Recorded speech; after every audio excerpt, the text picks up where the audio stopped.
நண்பர் ஒருத்தர் அவருடைய போர்ட்ஃபோலியோவை வாட்ஸ்அப்பில் எனக்கு அனுப்பினார். அதை பார்க்கும்போது அவர் பண்ண தேர்வுகள் எல்லாமே 2023, 24ல் ஃபேன்சியான மியூச்சுவல் ஃபண்ட் ப்ராடக்ட்ஸ் எல்லாம் இருந்தது. சார் இதெல்லாம் வச்சுக்கலாமா அப்படின்னு கேட்குறாரு.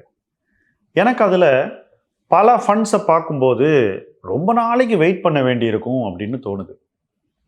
நான் சொன்னேன் அவர்கிட்ட, நீங்கள் ரொம்ப நாள் வெயிட் பண்ண வேண்டியிருக்கும், பரவாயில்லையா அப்படின்னு. இல்லை சார், இதுலேருந்து மாற்றி வேற எதுலையாவது போட்டு இந்த டிஃபரன்ஸை நம்ம எடுக்கணும்னா நான் ரெடி அப்படின்னாரு.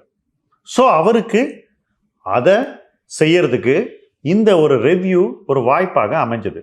ஸோ இந்த மாதிரி கேள்விகள் உங்களுக்கும் உங்கள் மியூச்சுவல் ஃபண்ட் போர்ட்ஃபோலியோவில் இருந்துச்சுனாக்கா ask milestones to wealth anything என்ற ஹெல்ப்லைனில் நீங்கள் தொடர்பு கொள்ளலாம். உங்களுடைய கேள்விகளை கேட்கலாம். நாங்கள் நிச்சயமாக பதில் சொல்வோம்.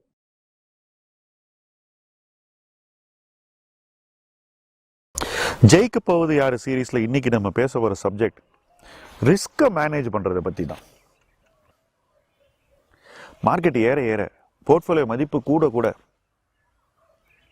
நம்ம ஏதோ பணக்காரன் ஆகிட்டோன்ற ஃபீலிங் அதிகரிக்கும். அந்த ஒரு உணர்விலேயே நம்ம போர்ட்ஃபோலியோவில் ரிஸ்க் எப்படி இருக்குன்றதை பார்க்க தவறிடுவோம். ஒரு நல்ல இன்ஸ்டிடியூஷனல் இன்வெஸ்டர் 20-25 வருஷம் ஃபண்ட் மேனேஜராக இருக்கிறவன் எதை வாங்கலாம் அப்படின்றத மட்டும் பார்த்து அந்த இடத்துல இல்லை, எதை விற்கணுன்றதை பார்த்து தான் அந்த இடத்துல நிலைச்சு நிற்கிறான். நாம் என்ன நினைக்கிறோம், இது ஃபண்ட் மேனேஜருக்கு தான் பொருந்தும், நமக்கு இதெல்லாம் தேவையில்லை அப்படின்னு.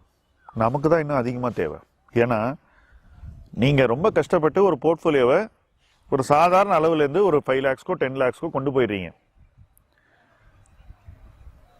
ஒரு உச்சத்தை உங்கள் போர்ட்ஃபோலியோ தொட்டிருக்கு. அந்த இடத்துல நீங்கள் ரிஸ்கை குறைக்கவே இல்லை, அப்படியே போகிறீங்க. ஆனால் மார்க்கெட்டினுடைய ரிஸ்க் டேக்கிங் கெப்பாசிட்டி திடீர்னு குறைஞ்சிடுது. அதுக்கு அரசியல் காரணங்கள், எலெக்ஷன் ரிசல்ட்டு, அதுக்கப்புறம் வந்த பட்ஜெட்டு, கவர்மெண்ட் பண்ண டாக்ஸேஷன் பாலிசி மாற்றங்கள், ஏதோ ஒரு விஷயம் இருக்கும், அல்லது குளோபல் ஃபேக்டர்ஸ், திடீர்னு ஒரு விஷயம் நடக்கும். அப்போ திடீர்னு மார்க்கெட் என்ன சொல்லணும்னா, எனக்கு இந்த ரிஸ்க் வேண்டான்னு சொல்லும். அப்போ உங்கள் போர்ட்ஃபோலியோ அந்த உச்சத்திலேருந்து வெகுவாக கணிசமாக குறைஞ்சிடும். ஃபர்ஸ்ட் 20-25%, அப்புறம் அங்கேருந்து மறுபடியும் ஒரு 20% இறங்கும். திடீர்னு பார்த்தா 10 லட்சம் இருந்து நினைச்ச போர்ட்ஃபோலியோ 4.5 லட்சத்துக்கு வந்துடும். இப்போ இந்த 4.5 லட்சத்துலேருந்து மறுபடியும் 10 லட்சத்துக்கு போகிறதுக்கு எவ்வளவு மன வலிமை தேவைன்றது நீங்கள் நினச்சி கூட பார்க்க முடியாது. இன்ஃபேக்ட் முதல்ல 10 லட்சம் போனதுக்கு நீங்கள் யூஸ் பண்ண எஃபர்ட்டை விட அதிக எஃபர்ட் தேவைப்படும். ஏன்னா நம்ம மிஸ் பண்ணிட்டோமே விற்கிறத அப்படின்ற அந்த உணர்வு, நமக்கு ஒருவேளை இது தெரியலையோ அப்படின்ற அந்த அச்சம், நம்ம இதை ஒழுங்காக விற்றுருந்தா இந்நேரம் இன்னொரு பெட்டர் பிளேஸ்க்கு போயிருக்குமே அப்படின்ற அந்த ஒரு குற்ற உணர்வு, இதெல்லாம் நம்ம மைண்டை ஃபுல்லாக ஆக்கிபை பண்ண ஆரம்பிச்சிடும். இதை தவிர்க்கிறதுக்கு என்ன வழி? ஒரு போர்ட்ஃபோலியோ நம்ம எதிர்பார்த்ததை விட ஒரு பெட்டர் பிளேஸ்க்கு வரும்போது, சரி இந்த போர்ட்ஃபோலியோ எப்படி பாதுகாக்கலான்ற அந்த ஒரு எண்ண ஓட்டம் தான். அதுதான் ரிஸ்க் மேனேஜ்மெண்ட். இதைத்தான் பெரிய பெரிய இன்வெஸ்டர்ஸ் ரொம்ப நல்லா பண்ணுறாங்க. இப்போ 145 ரூபாயில் ஐடிசி வாங்கினவன் 495 வித்துட்டு போயிட்டான். 140 ரூபாயில ரிஸ்கை குறைவா எடுத்தான். ஆனால் 495 அந்த வேல்யூவேஷன்ல இந்த ஸ்டாக்கை வச்சுக்கிற ரிஸ்க்ன்ற தெளிவாக அவன் வித்துட்டு போயிட்டான். டாடா இன்வெஸ்ட்மெண்ட்டை 1900 ரூபாய்க்கு வாங்கினவன் 9700ல ஃபுல்லாக வித்துட்டு போயிட்டான். 9700 டாடா குரூப் நல்ல குரூப், நான் வச்சுப்பேன் அப்படின்னு சொல்லலை. இந்த விலை இந்த கம்பெனிக்கு ரொம்ப அதிகம், கிட்டத்தட்ட 2 மடங்கு இருக்கு புக் வேல்யூக்கு. இது வெறும் ஒரு இன்வெஸ்ட்மெண்ட் கம்பெனி. இன்வெஸ்ட்மெண்ட் கம்பெனிக்கு நம்ம இவ்வளோ வேல்யூவேஷன் கொடுக்கறதுக்கு பெரிய ஒரு முகாந்திரம் இல்லை. Most of the juice has been already extracted அப்படின்னு சொல்லி வித்துட்டு போயிட்டான். Better to be safe than sorry அப்படிங்கிறது அவனுடைய அந்த நேரத்துக்கான அணுகுமுறை. அப்போ ரிஸ்கை குறைக்கிறதுக்கு ப்ராஃபிட்டை புக் பண்ணிட்டான். சார் அப்புறம் அந்த ஷேர் நம்மகிட்ட இருக்காதே சார் அப்படின்ற உணர்வுக்காக ப்ராஃபிட்டை புக் பண்ணிட்டு கொஞ்சம் ஷேர்ஸை பேலன்ஸ் வச்சுக்கிறான். எவ்வளோ வச்சுக்கிறான்? முதல்ல 7% போர்ட்ஃபோலியோ இருந்தால் பாதிக்கு மேலே விற்றுட்டு ஒரு 3%க்கு குறைச்சிட்டான். இதுதான் ரிஸ்க் மேனேஜ்மெண்ட். இப்போ அந்த 3%லேருந்து பாதி ஆனால் கூட அவனுக்கு 1.5% தான் லாஸ். ஸோ போர்ட்ஃபோலியோவில் வரக்கூடிய அந்த டவுன் சைடை ப்ரொடெக்ட் பண்ணிக்கிட்டான். இன்னொரு நபர் இவனோடய சேர்ந்து இன்வெஸ்ட் பண்ண ஃப்ரெண்டு, எனக்கு இந்த வம்பே வேணாம், இந்த ப்ராஃபிட் டூ குட் டு போயிட்டு நான் வித்துட்டு வெளியே போயிடறேன்னு வெளியவே போயிட்டான். அவனுக்கு இன்னைக்கு கேஷ் இருக்கு, அவன் அந்த பணத்தை கொண்டு போய் கோல்டில் போட்டான், இன்னும் அதுலேயே சேஃப்டி. இப்போ அடுத்து என்ன பண்ணலான்னு யோசிச்சுட்டு இருக்கான். இப்போ SME, micro gap, small cap இதுலலாம் நிறைய பணம் சம்பாதிக்கிறவங்க அந்த டீம் எல்லாம் பீக்ல இருக்கும்போது டெஃபினட்டா அங்கேருந்து ஒன்று கேஷுக்கு போகணும், இல்லை லார்ஜ் கேப் சேஃப்டிக்கு போகணும், இல்லை டிவிடெண்ட் ஈல்ட் பேஸ்ட் ஸ்டாக்குக்கு போகணும். எங்கேயோ ஒரு இடத்துல போய் நிற்கணும். அப்படி போய் நின்னாங்கனாக்கா, அதாவது இதெல்லாம் வித்துட்டு அந்த இடத்துக்கு போய் பணத்தை பார்க் பண்ணாங்கனாக்கா அவங்க ரிஸ்கை போர்ட்ஃபோலியோவில் குறைச்சிடுறாங்க. ரிஸ்கை போர்ட்ஃபோலியோவில் குறைக்கும் போது என்ன ஆகுதுன்னா, சந்தையில் பயம் அதிகரிக்கும் போது, சந்தை ரிஸ்க் எடுக்க மறுக்கும் போது, சந்தை சரிவை சந்திக்கும் போது இவங்க போர்ட்ஃபோலியோ குறைவா கீழே வரும். அப்ப என்ன ஆகும், அவங்களுக்கு மறுபடியும் வாங்குறதுக்கு தைரியம் வரும்.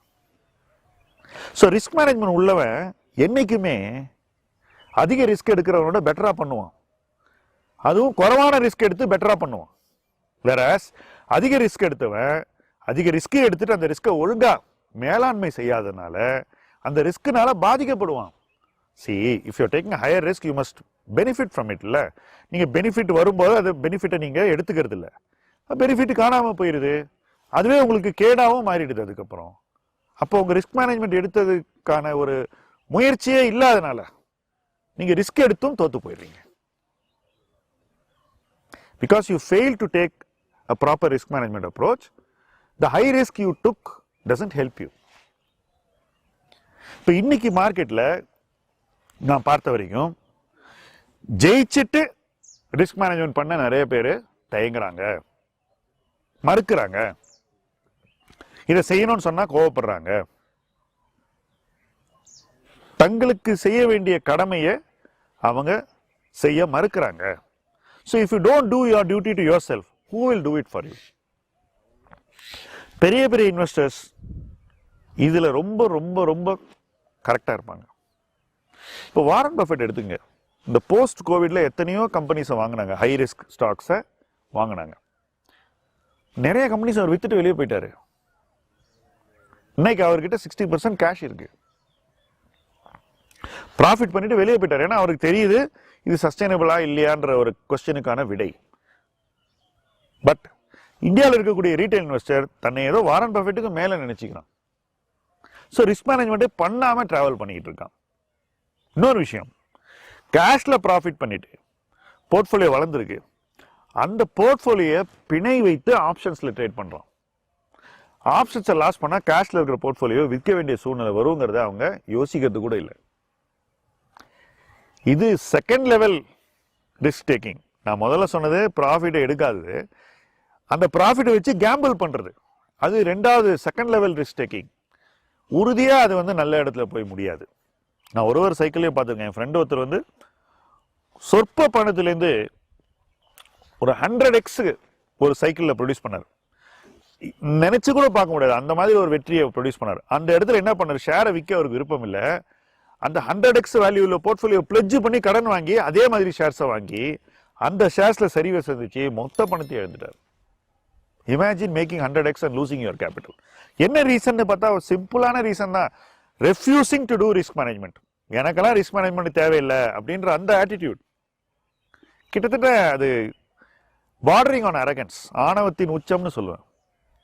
வெற்றி வரும்போது நம்ம தானே அதை பாதுகாத்துக்கணும். இன்னொருத்த மார்க்கெட் நம்மளை பாதுகாக்கும், இன்னொருத்த நம்மளை பாதுகாப்பான்னு எதிர்பார்க்கறது எப்படி கரெக்ட் ஆகும்? அதுக்கப்புறம் சொல்றாரு, நீங்க யாரும் என்ன விற்க சொல்லலன்னு. எத்தனையோ வாட்டி சொல்லி கேட்கல. இன்னைக்கு நிறைய பேர் இப்படி இருக்காங்க. எங்கிட்டயே நிறைய பேர் வருவாங்க, சார் இந்த ஸ்டாக் நான் 30% வச்சிருக்கேன் போர்ட்ஃபோலியோல அப்படின்னு சொல்லுவாங்க. இது எனக்கு மல்டி பேக்கர் சார் 8 மடங்கு ஆயிடுச்சுன்னு. நான் பொதுவாக சொல்லுவேன், சரி இந்த இடத்துலேருந்து என்ன ரிட்டர்ன் வரும்? இல்லை சார் நல்லா பண்ணுவான் சார் கம்பெனி அப்படின்வாங்க. எவ்வளோ ரிட்டர்ன் பண்ணுவான்னு சொல்ல மாட்டாங்க. சரி இதுலேருந்து கொஞ்சம் ப்ராஃபிட் எடுத்து நீங்கள் வச்சுக்கிட்டா என்ன தப்பு, இந்த வேல்யூஷன் ரொம்ப ஹையாக இருக்கு இந்த கம்பெனிக்கு சொன்னால் அப்பவும் கேட்க மாட்டாங்க. ஏன்னா ஆல்ரெடி நம்ம கிட்ட அவங்க வரும்போதே இது விற்கக்கூடாதுன்ற ஒரு முடிவோட தான் வராங்க ஆலோசனை கேட்கும்போது. அப்போ ரிஸ்க் மேனேஜ்மெண்ட் பண்ண மாட்டேங்கிறதான் அதில் வரக்கூடிய மெசேஜ் எனக்கு. நான் அவங்ககிட்ட ஒப்பீனியன் கேட்பேன், but I will not do risk management. So நான் பொலைட்டாக சொல்லுவேன், நீங்கள் ரிஸ்க் மேனேஜ்மெண்ட் இம்ப்ரூவ் பண்ணணும், அப்பதான் கீழே வரும்போது ஏதாவது பண்ண முடியும். அப்போ என்ன பண்றாங்கன்னாக்கா, மற்ற ஸ்டாக் எல்லாம் வித்திருக்காங்க, இந்த 30% உள்ள ஸ்டாக்கை விற்கல. இப்போ யோசிச்சு பாருங்க, உங்க போர்ட்ஃபோலியோல ஒரு ஸ்டாக் 30% இருக்கு, நீங்க மற்ற ஸ்டாக் எல்லாம் வச்சிருக்கீங்க, அந்த மற்ற ஸ்டாக் 70%. இப்போ இந்த 70%ல நீங்க ஒரு 30% வித்துறீங்கன்னு வச்சுப்போம். போர்ட்ஃபோலியோ என்ன ஆகுது? அதாவது ஒரு ஸ்டாக்ல 30 ரூபாய்க்கு இருக்கு, மற்றெல்லாம் 70 ரூபாய்க்கு இருக்கு. அந்த 70 ரூபாயில 30 ரூபாய் நீங்க வித்த உடனே உங்க போர்ட்ஃபோலியோ 70 ரூபாய்க்கு வந்துடுது. கரெக்டா? இப்போ இந்த ஸ்டாக் 30 ஆன் 70. ரிஸ்க் கூடி இருக்கா குறைஞ்சிருக்கா? ரிஸ்க் கூடிருச்சு. அவங்களுக்கு அது புரிய மாட்டேங்குது. இல்லை சார் அதை மட்டும் நான் இன்னும் விற்கல சார், நான் வச்சுக்கிட்டு இருக்கேங்கிறாரு. நான் என்ன சொல்றது? இது மாதிரி எல்லாம் ரிஸ்க் மேனேஜ்மெண்ட் பண்றவங்க கூட இருக்காங்க. ஏன் இப்படி பண்றாங்கன்னாக்கா they are very emotional. They are not having the right state of mind. Balance இல்லை. அதனால என்ன பண்றாங்க? ரிஸ்க் மேனேஜ்மெண்ட்ல எது செய்யணுமோ அதுக்கு நேர் எதிர்மறையான விஷயத்தை செய்யறாங்க. ஒரு ஸ்டாக் 30% இருக்கு போர்ட்ஃபோலியோல, அதுதான் ரிஸ்க்னா அந்த ஸ்டாக்கினுடைய ஹோல்டிங்கை நீங்க குறைக்கணும். 20க்கோ 15க்கோ 10க்கோ. நீங்க மற்ற ஸ்டாக் எல்லாம் வித்துட்டீங்கன்னா அந்த ரிஸ்க் குறையுதா கூடுதா? கூடுது. புரியல பீப்புளுக்கு. அதுவே நான் ரிஸ்கை குறைச்சிட்டேன் சார் என்கிட்ட வந்து சொல்றாரு. நான் என்ன சொல்றது? ஸோ யார் ரிஸ்க் மேனேஜ்மெண்ட் பண்ண தவறாங்களோ அவங்கள மார்க்கெட் பனிஷ் பண்ணிடும். அது உறுதி. யார் ரிஸ்க் மேனேஜ்மெண்ட் பண்றாங்களோ அவங்களுக்கு மார்க்கெட் இன்னொரு வாய்ப்பை கொடுக்கும். அதை விட பெரிய ரிஸ்க் எடுக்கிறதுக்கு மார்க்கெட் இறங்கும் போது.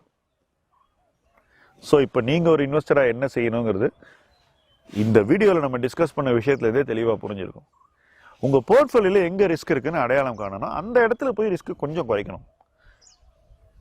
அதுக்கப்புறம் யோசிக்கணும், இன்னும் கொஞ்சம் குறைக்கணுமா வேண்டாமான்னு.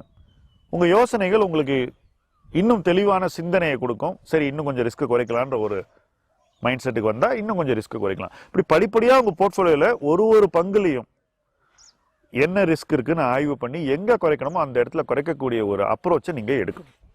அப்படி எடுத்தாக்கா ஒரு மார்க்கெட் ஹைல நீங்க நிறைய நல்ல விஷயங்களை தக்க வச்சுக்க முடியும். உங்களுக்கு நடந்த நல்ல சக்சஸை நீங்க ப்ரொடெக்ட் பண்ண முடியும். சக்சஸை ப்ரொடெக்ட் பண்ணா மார்க்கெட் இறங்கும் போது மறுபடியும் நீங்க சக்சஸை நோக்கி பயணிக்க முடியும்.